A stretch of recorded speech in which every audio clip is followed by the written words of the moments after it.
అనంత నగరపాలక సంస్థ అవినీతికి పరాకాష్ట అని చెప్పడానికి ఎన్నో ఉదాహరణలు ఏపీ 39 టీవీ ఎన్నోసార్లు వెలుగులోకి తీసుకొచ్చినా. ఇప్పుడు మనం హౌసింగ్ బోర్డులో ఉన్నాము. హౌసింగ్ బోర్డులో ఇది సిమెంట్ రోడ్, ఇది మెయిన్ రోడ్. ఈ మెయిన్ రోడ్లో చూడండి పోల్స్ ఎక్కడున్నాయి. ఇక్కడ ట్రాన్స్ఫార్మర్ పెట్టడానికి, అది కూడా ప్రభుత్వ ట్రాన్స్ఫార్మర్ కాదు, ఈ బిల్డింగ్ ఓనరు ఏకంగా నడి రోడ్లో, ఇది ఇక్కడ చూస్తున్నాం మనం, ఇది కాలువ, డ్రైనేజీ కాలువ. ఇది ఈ కాలువ నుంచి లోపల ఏదైనా ఉంటే పెట్టుకోవచ్చు, కానీ ఇక్కడ కాలువ వదిలేసి ప్రభుత్వ స్థలంలో, ఇది కూడా ప్రజలకు ఇబ్బందికరమైన స్థలంలో ఇక్కడ సెట్ బ్యాక్, ఎంత సెట్ బ్యాక్ వదలలేదు. ఈ రెండు కూడా అపార్ట్మెంట్, కేవలం 1.5 అడుగు, 1 అడుగు వదిలేశారు.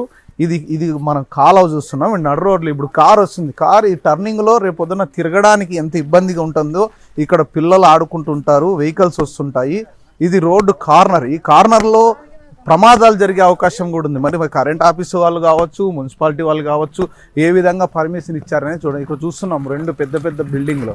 సరే, బిల్డింగులు సెట్ బ్యాక్ ఉందా లేదా ఇవన్నీ పక్కన పెడితే, ఈరోజు ప్రజలకు అసౌకర్యంగా ఇప్పుడు చూస్తున్నాం, మనం లైవ్లో చూస్తున్నాం, ఈ కారు తిరగడానికి ఎంత ఇబ్బందికరంగా ఉందంటే, ఇలాంటివి ఇంకా ట్రాన్స్ఫార్మర్ పెడితే ఇంకా ఎంత ఇబ్బంది ఉంది. ప్రమాదాలు జరిగే అవకాశం లేదా?